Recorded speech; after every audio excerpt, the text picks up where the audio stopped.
I'm Paul Levinson, and welcome to Light On, Light Through, episode 123, in which I have another conversation. They're usually about twice a year with the inimitable Captain Phil. And as usual, we talk about my music, science fiction, and Donald Trump. Except this time, a couple of new things. My album, Welcome Up, is right now in the process of being released. And Phil plays two songs from that album. At the beginning, I Knew You by Heart, and at the end, If I Traveled to the Past. So you can look forward to that in what you're going to hear. And also, we're still in the impeachment trial of Donald Trump. And in addition to that, the Iowa caucus and the New Hampshire primary is coming up very soon in just a couple of days. So lots of things to talk about. Sit back and enjoy this interview.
WUSB Stony Brook. I'm just adjusting my levels here. And that was from his new album, Welcome Up, Paul Levinson, Songs of Space and Time, and that was I Knew You by Heart. I did play track 6 off of the album, Welcome Up. But you know what? We're in the middle of some politics talk here, so I know, Paul, you can roll with it. We're on the air, and Bill is just wrapping up, but you're on the air with legendary activist and WUSB DJ Bill McNulty, who did Hard Time for protesting the School of the Americas. So say hello to Paul Levinson there, Bill. Hello, Paul. It's nice to be here, awaiting your arrival. Well, good. I'm glad that somebody is waiting for me. That's all. Are you a professor at Fordham? Yes. Last time I checked, I was. In fact, I have a class I'm teaching at 4 o'clock today. What's the name of the class? Well, it's a perfect class for these times: digital media and public responsibility. So Wow. I have to at least thank Trump for that. I mean, he gives me something to talk about every single class.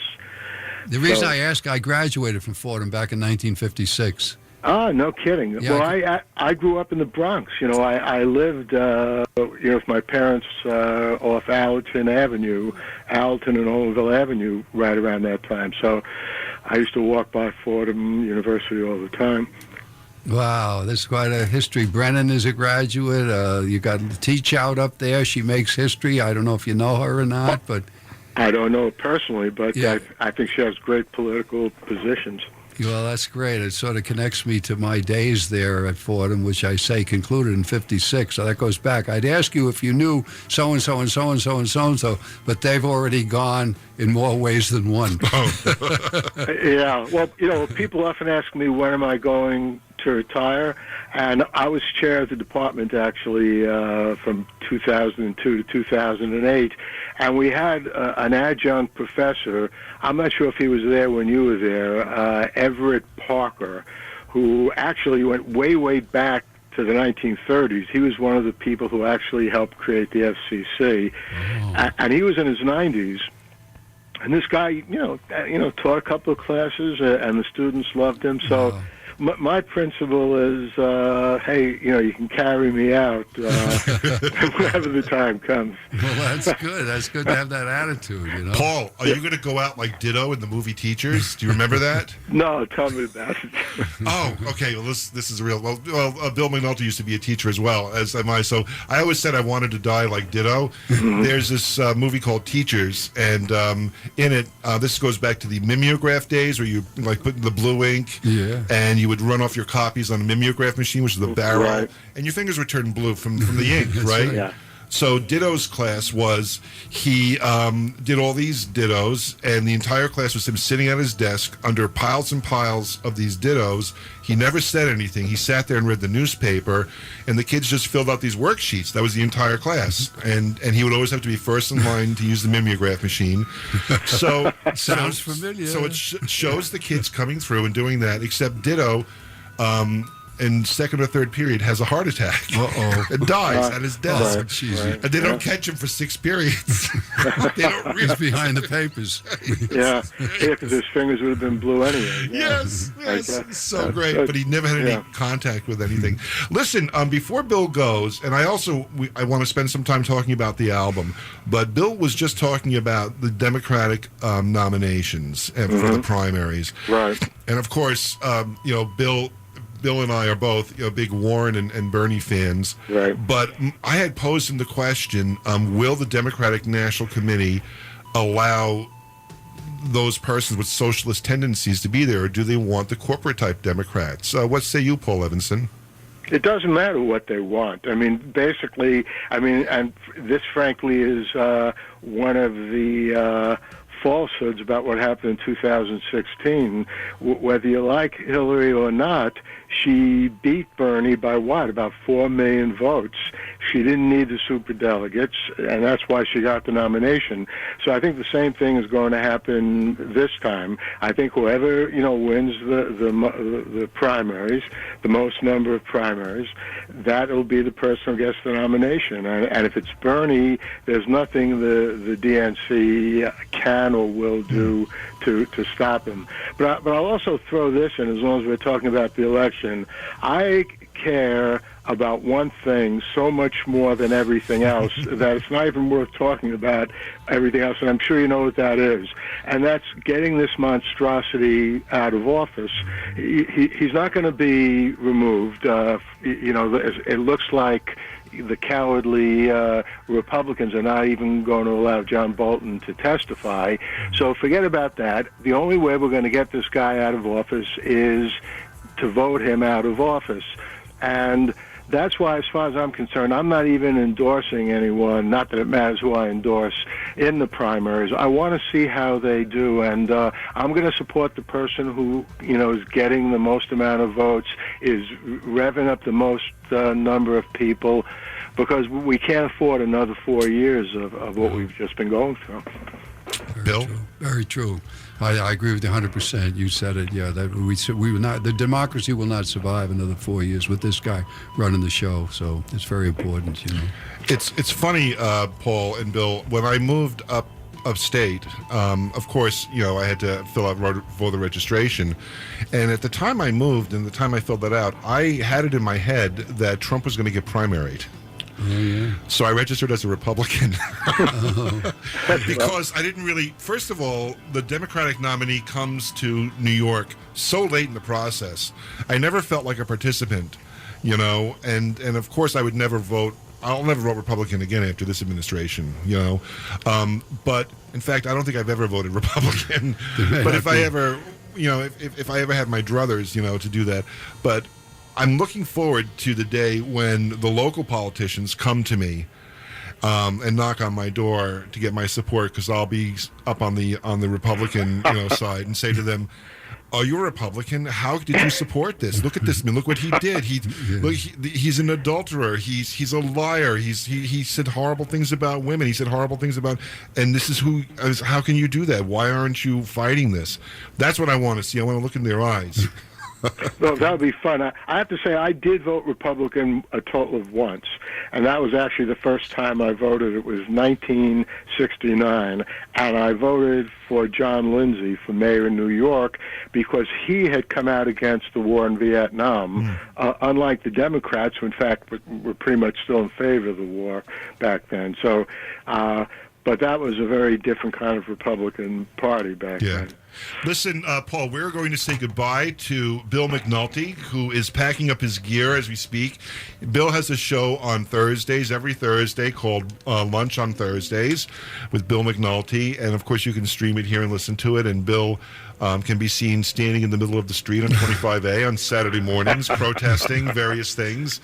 17 years worth. 17 years. But Bill has tremendous credentials, and it was he is one of my go-to guys. I've always wanted to be on the air alongside him, and today we made that happen. So it's been my pleasure, and I'm sorry that I'm not here tomorrow, Paul, but I'll tune in the radio as I'm heading down the road. I've actually been here since 8 this morning. Yes, so the man needs a break. I gotta go, but Paul, it's nice talking with you. Same here. I feel more connected than I have in a long time. His time in prison was easier than his time sitting here with Captain Phil.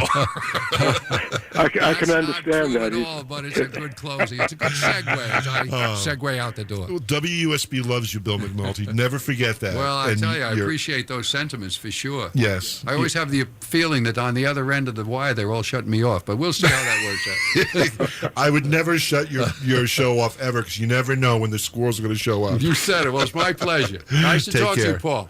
Take care, Bill. All right. So we're going to talk a little bit more, and then in about 15 minutes, we're going to talk about the CD. I have Skip Miller calling in around 2:50, 3 o'clock to talk about Skip Fest, but we still have some politics going on here. So, all right, so that was interesting. So do you have any idea, Paul, who do you think it's going to be? I mean, it seems like the Bernie campaign has some legs right now, and Biden seems to be making ridiculous mistakes here and there. What say you? Well, it's a very interesting thing. I do agree that Bernie has legs. I think, ironically, or maybe that's not the best word, but Biden's name is being mentioned during the impeachment trial like once every 10 or 15 minutes, maybe even more. I mean, every time the Republicans get up, that's what they start babbling about. So I think, I guess ironic is the word. That, I think, is probably helping Biden because it's calling attention to the fact that Trump and the Republicans, and what this whole impeachment trial is about, is Trump's fear of Joseph Biden. And I don't know why he fears Joseph Biden. I don't know if that's a gut feeling. I don't know if that's some kind of deep Republican survey. Who knows? But to me, that's an important point. And clearly, the two top contenders at this point are Bernie and Biden, and depending upon which poll you look at, both in Iowa and elsewhere, one or the other is on top. I think in the national polls, Biden has been consistently at least 5 or 10 points ahead of Bernie. And I think both of them have policies that I could support. And for that matter, I like Elizabeth Warren. I'll tell you who I don't particularly have confidence in, and that's Pete Buttigieg. Not that I dislike his ideas, and I would happily vote for him against Trump any day of the week, but I just think he doesn't have the experience. And that's a dangerous thing, as we've seen in the case of Donald Trump. Now, it's true, Obama didn't have that much experience, but, being mayor of South Bend, Indiana, I don't know. It's just, not the best, ramping up to being president of the United States with nothing in between. I also like Amy Klobuchar. I think she's very articulate person, and I don't even know ultimately what my position is on health care. And to sort of unpack that, I think that we should have health care for everyone. I think it's a human right. I agree completely with Bernie and Elizabeth Warren on that. But I'm not sure if the way to get there is to just go right into that. Maybe the best way is indeed building up, buttressing, expanding the affordable health care and use that as a foundation. Because the last thing I want to see happen is health care for all, some kind of Medicare for all is enacted by the by a democratically, let's hope, controlled Senate and House, and signed into law, let's say, by President Sanders, only for Republicans to come back, as they did with Obama, and make a lot of trouble for that kind of thing. So, but again, I still haven't decided, and that's certainly one of the most important issues for me. I think, the other issues, though, are very important, too. The climate issues, that's extremely important. I don't think, actually, none of the major candidates now have talked enough about controlling gun violence in the United States. And that bothers me. And I think Castro was good with that, but he's no longer there. And certainly. Well, speaking of Castro and some of the other dropouts, the people running have become very pale. There are no people of color running anymore. And there's been some talk about why are we holding the first primaries in a notoriously white state. Is that a thing? I've been hearing that on Democracy Now! I've been hearing that from other sources. Should the Democratic primary kick off in different areas? Yeah, and it's not only because these first two states are all white. It is because why should these states, for whatever reason, be the first states? They're no more or less important than any other states. So I think it is a good idea not to have just one single primary day. It is good to see how candidates do over a 4 or 5 month period of time. But there should be literally maybe, some kind of, pulling the names out of a hat of the states so that it varies from election to election. But the other point I'd make is, if you look at the national polls, and you look even more specifically at a state like South Carolina, which is, coming up pretty quickly after Iowa, and New Hampshire. South Carolina has a huge African-American population who are supporting, by huge numbers, Biden. And from what I've seen in terms of the surveys there, the only African-American demographic that supports Bernie, unsurprisingly, is the youngest demographic, like 18 to 25. Anything over that, they just, by huge margins, support Biden. So, you can't attribute the support of Biden to any kind of even unconscious racism when you have so many African Americans being so enthusiastic about him. And I think, again, that has to be taken seriously. That's why, look, I don't think Biden didn't look very good so far in any of the debates. It's not his medium. He doesn't speak very well. There's a Yiddish expression called fumfering, which means the best translation, I guess, is like slightly stammering. And actually, Biden does have literally a medical stuttering problem, which he's managed to overcome, and maybe that's part of the reason. But that, to me, is a very minor point. What counts are his positions, and what also counts is his ability to attract at least some of the people who voted for Trump, which, by the way, is an argument for Bernie, because it is the case that, for whatever reason, Bernie and Trump have always seemed to appeal to some number of similar voters. Do you think Bernie, the one thing I love about Bernie in the race, and a lot of people, he's a socialist, he's this, he's that. I find his effect brings certain topics up for discussion that would ordinarily be just ignored, and he's pulling the party very slowly and deliberately more progressive. And I really feel like if the Democratic Party seems to me to be like an oil tanker. You just don't turn on a dime. It's a gradual process, and I feel like Bernie is that wind that's blowing it, but he may never become president. But I think his effect on the government, unless the Republicans get a landslide, and God forbid, in November, I think his effect will be felt for generations to come after he's gone. I agree with you. I think in his own way, he's a great man. He's had a very beneficial impact on the Democratic Party, on the United States in general, and that'll be the case whether he's elected president or not. I'm just concerned, we can talk forever about why Hillary Clinton lost the Electoral College, starting with the Electoral College is a stupid thing. Why not just do it in a normal way? But when you get beyond that, it bothers me that in those Midwest states, thousands of people voted for Jill Stein, many of whom were disappointed Bernie people, and that was a grievous mistake.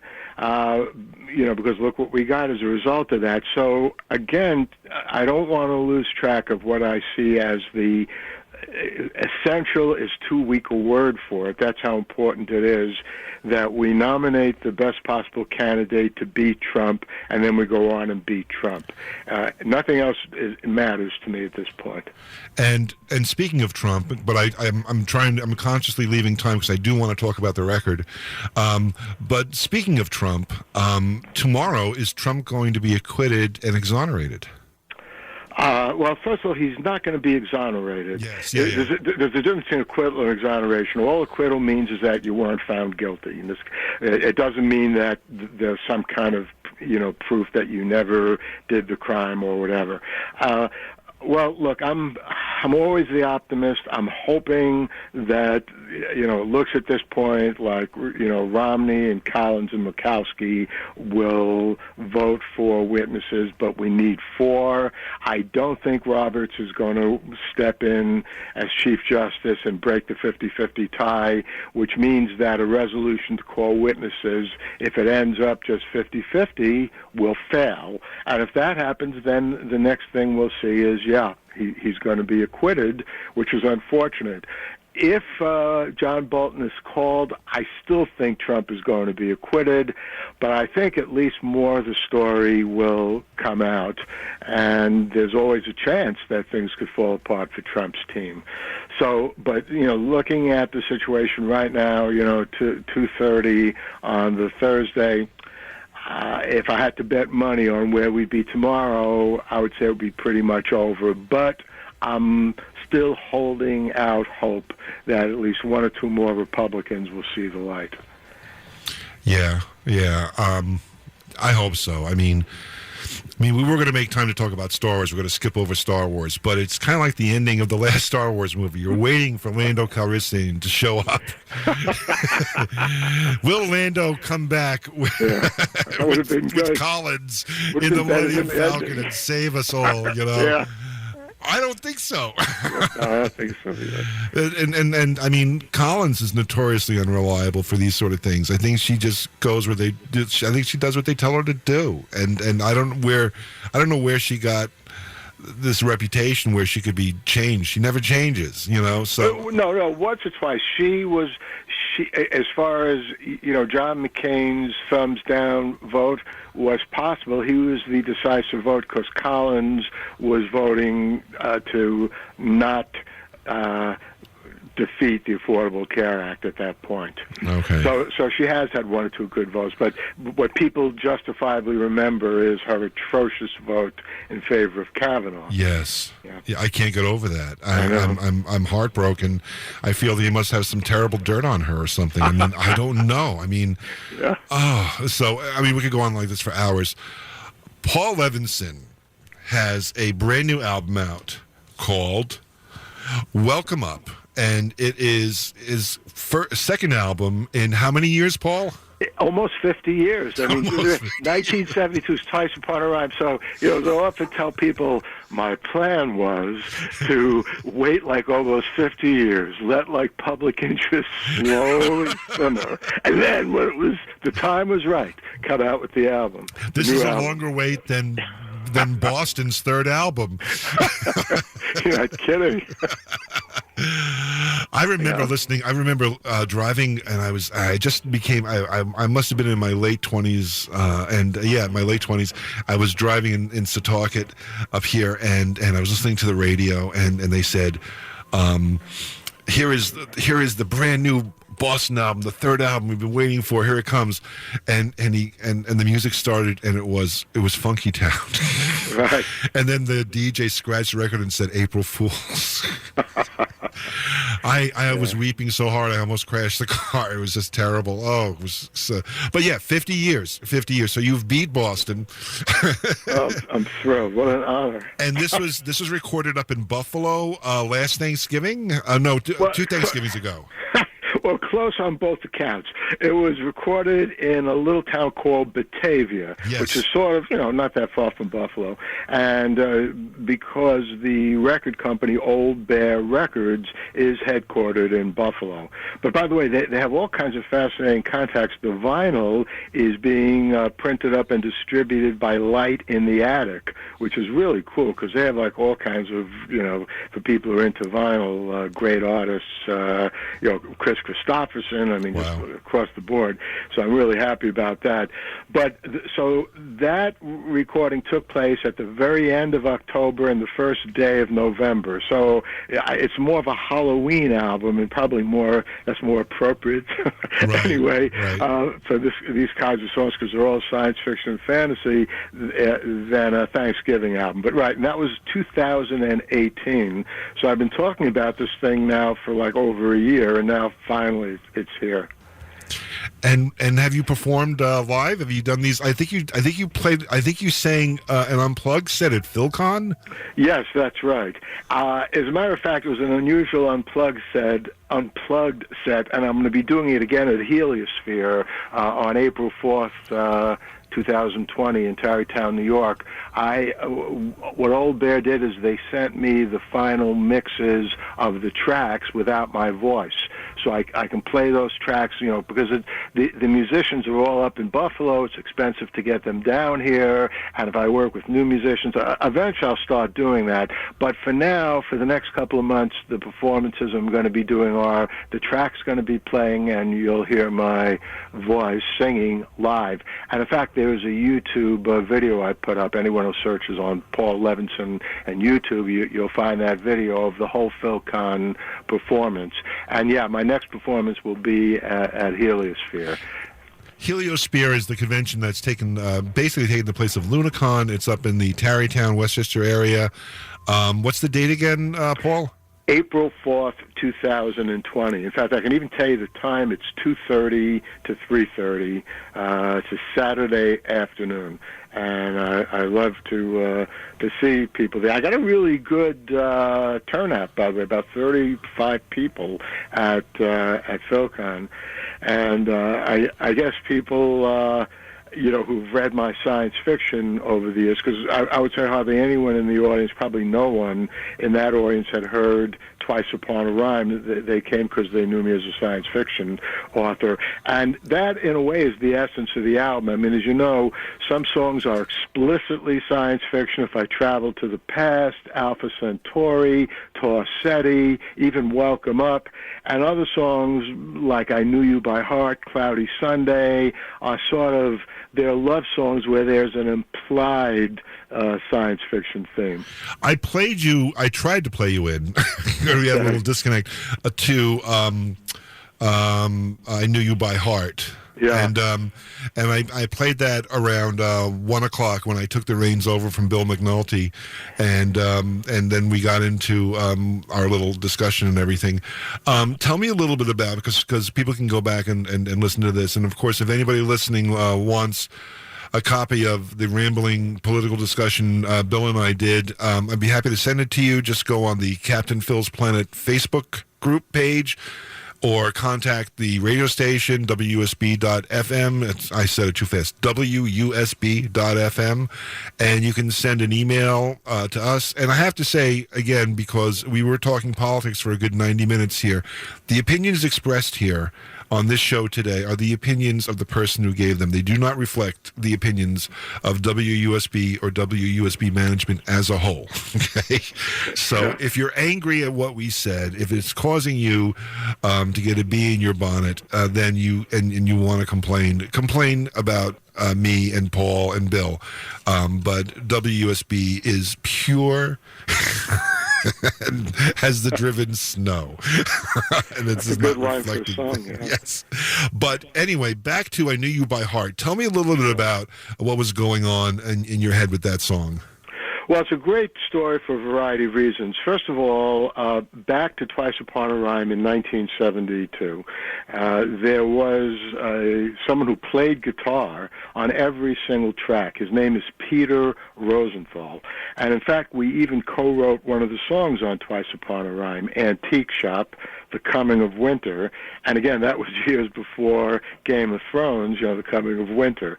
Anyway, Pete went on to become a dentist, and for many years, getting in touch with him was like pulling teeth.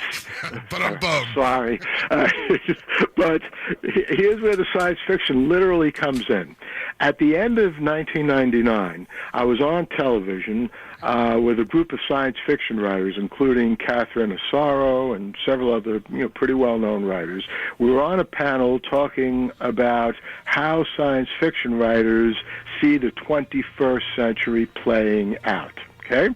And I usually get the feeling whenever I'm on any television show, I'm lucky, if 5 people are listening to it, but apparently, or watching it, but apparently a lot of people were watching this, including Peter Rosenthal. And by the way, he lives on the island, probably about 10, 15 minutes even from your, radio station. So if you need a good dentist. Yeah, exactly. Or a guitar player. That's right, either one. Exactly. And so I get an email from him like a couple of days later saying, "Hey, I saw you, on that show. You look and sound good. Blah blah blah." And so we started exchanging emails. And for whatever reason, I mean, the first thing I thought of pretty much was, Pete? Why don't I send you some lyrics? and I actually sent him 2 sets of lyrics. One was Alpha Centauri, because I had just finished writing Borrowed Tides, my second novel about the first starship to Alpha Centauri. But the other was a song where I had come up with the title also about 30 years earlier, but I had never written anything other than the title. I Knew You by Heart. And so I sat down, wrote the lyrics, and sent them out to Pete, and he put that really, I think, beautiful, haunting melody to it. The reason why it's on Welcome Up, Songs of Space and Time, is, if you think about actually any kind of like love at first sight situation, the idea that I knew you by heart could either be, in effect, a very nice metaphor, or if you're like in science fiction territory, who knows? Maybe you ran into each other sometime in the past, or maybe your future self time traveled to the past, whatever. So it struck me and the producer, Chris Hoisington, of the album that would be, a really nice song to put on a science fiction and fantasy album. Or if you're an alien who enjoys eating human hearts. And yeah, very. That's a good point. Thank you for that image. No problem. I'll see if we can change the cover. Yeah. We'll put in like the Beatles Butcher cover on there. Thank you. Yeah, there you go. That's all yours, Paul. You can have that. Okay, thank you. Good. I'm not going to try to keep that. Yeah, okay. Okay.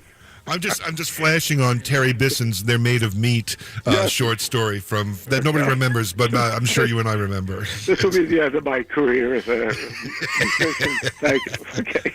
Yes, thank you, Captain Phil. Captain Phil kills another career. Yes, I could put the stamp on the side of my truck. He killed his own career. Now he's gone. More. Yeah. Oh my goodness. All right, so. That's so cool though. So that brought you back. Do you remember what news? What was it? CNN? You said that you were on? No, I deliberately didn't mention the network I was on, and now I'll mention it, and you'll know why. It was Fox News. But I got the cable station. You'll talk on. I mean, I mentioned that you talked on Fox before. You'll talk on anybody who'll have you on. Hence, that's true. You're hearing on WUSB, but yeah, exactly. But I mean, Fox News is allowed to have normal, reasonable, educated people on. I don't think. I know. Well, the question is, did they turn your mic off?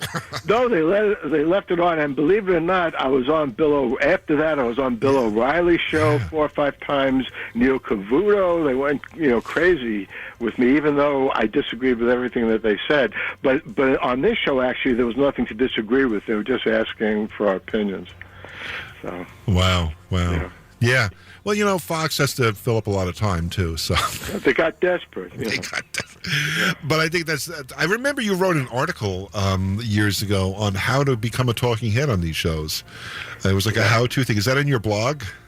It probably is someplace. I always talk about it. Yeah. I mean, but do you know what the key point is? If there's one point...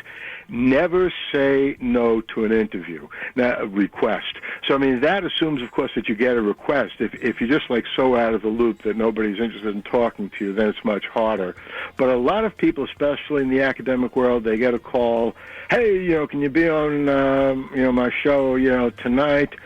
Okay, well, what time's the show? Like 8 o'clock in the evening?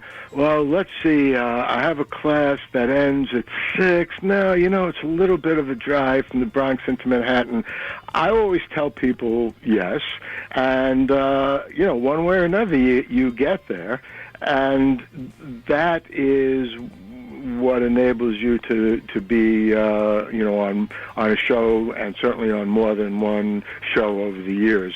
But the other thing is there are people who think they need to prepare to be on these shows. That's a serious mistake.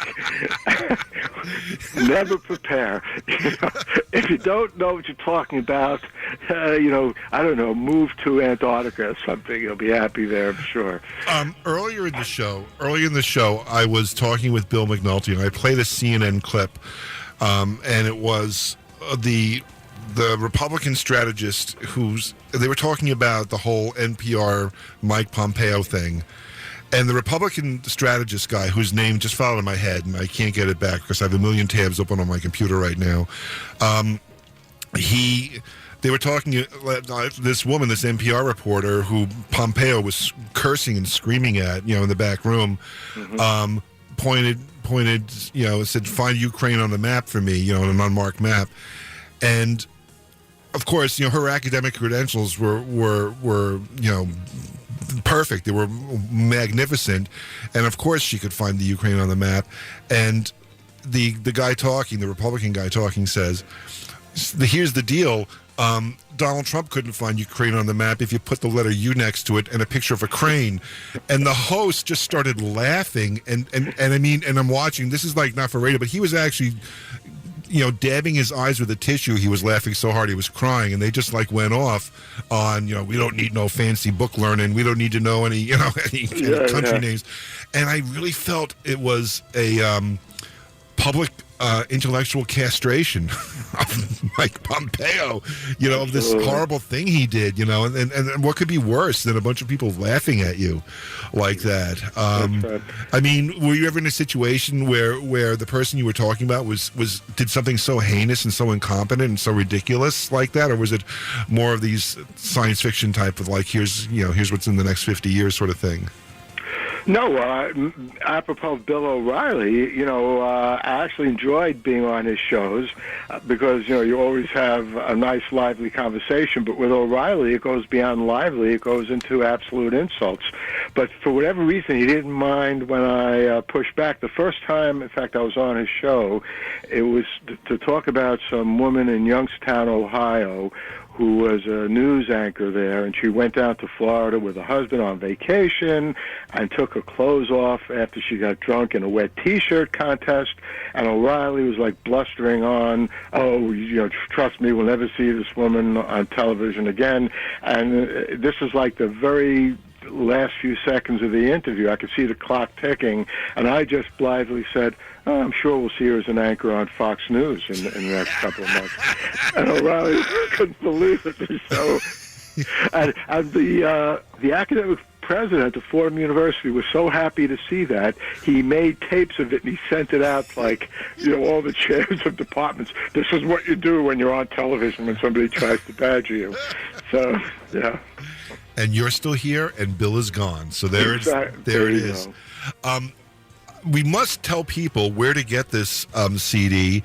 We cannot mention CD prices on the air, but if I wanted to pick up a copy of Paul Levinson, Welcome Up, I could go to that convention, Heliosphere, in Tarrytown, and see you in person on Saturday, 2:30 to 3:30. And I know you're going to have CDs there, but if I'm can't make it for whatever reason, where online could I find the CD, Paul?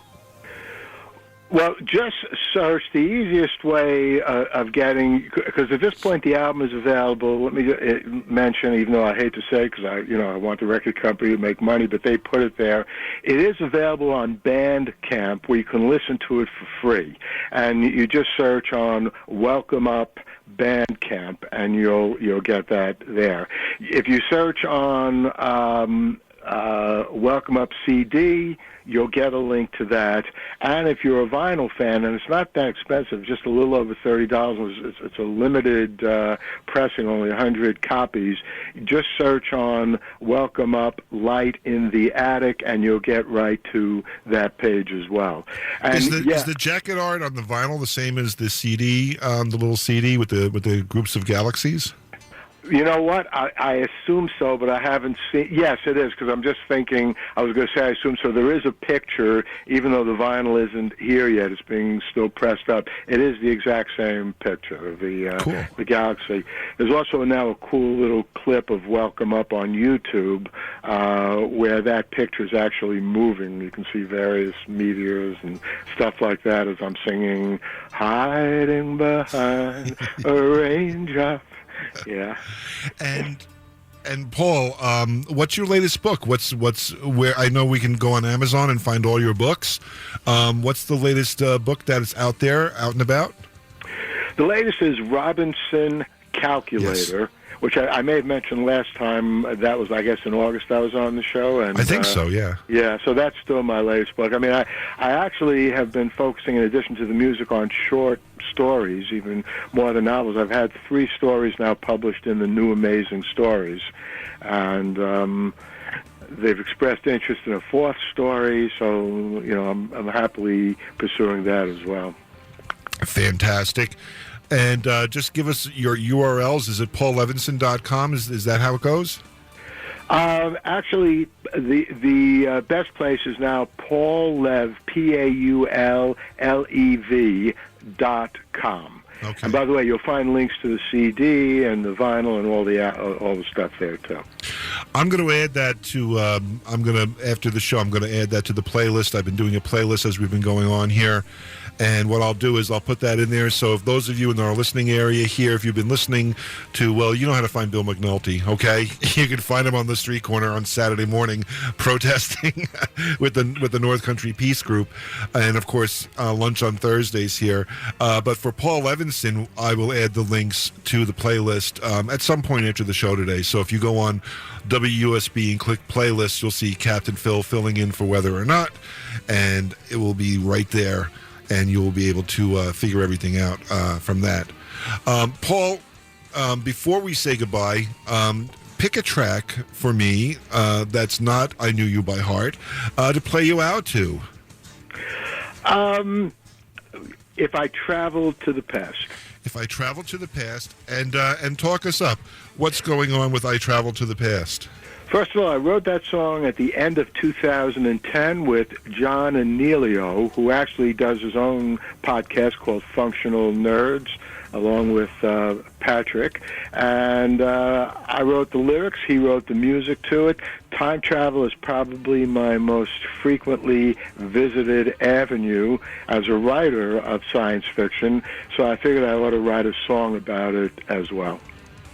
Fantastic, and I'm sorry we didn't connect earlier.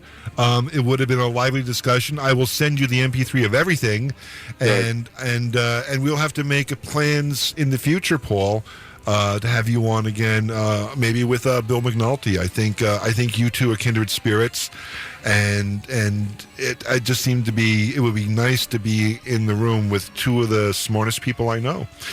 Well, thank you. I'm available anytime.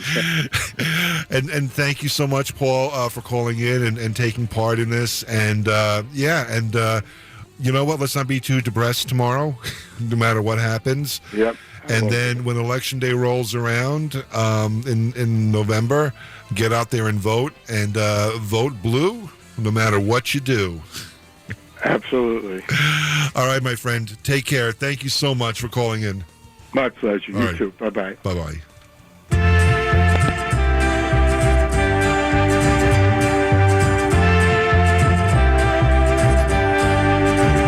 If I travel to the past to change your mind, so you love me then and you love me now, would I have known to travel back in the first place? If I traveled back so fast that the world was blind, could I slip through time? Could I slip the vine? A paradox that turns the best into the worst case. It ain't simple, it ain't right to turn the sun into the darkest night. If I could make it work just one time, I could have it all, I could have you mine. If I traveled to the past, no, I'd never tell a single soul my lips would be sealed, except when they brushed against your sweet face. If I traveled to the past to change your mind, so you love me then and you love me now, would I have known to travel back in the first place? No, it ain't simple, it ain't right to turn the sun into the darkest night. If I could make it work just one time, I could have it all, I could make you mine.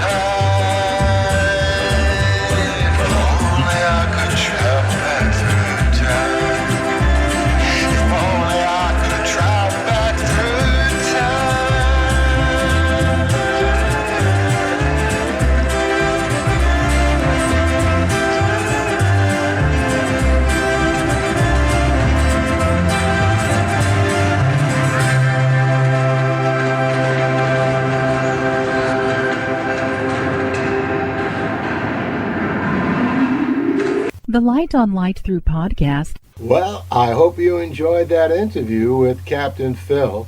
I'll be back here soon with another podcast, maybe another review, maybe another interview, maybe just some political comments, who knows. In the meantime, enjoy.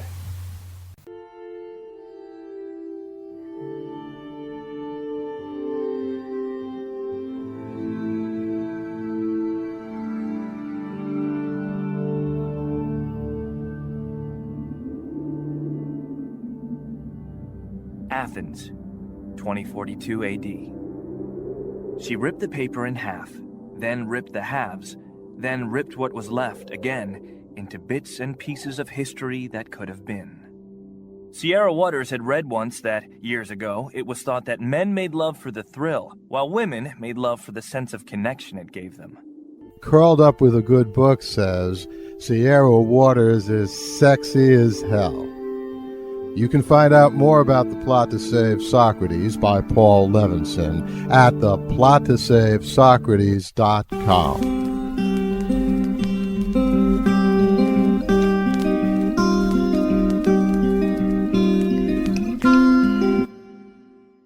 Paul Levinson spilled code about an ancient biotech war raging on in secret for centuries.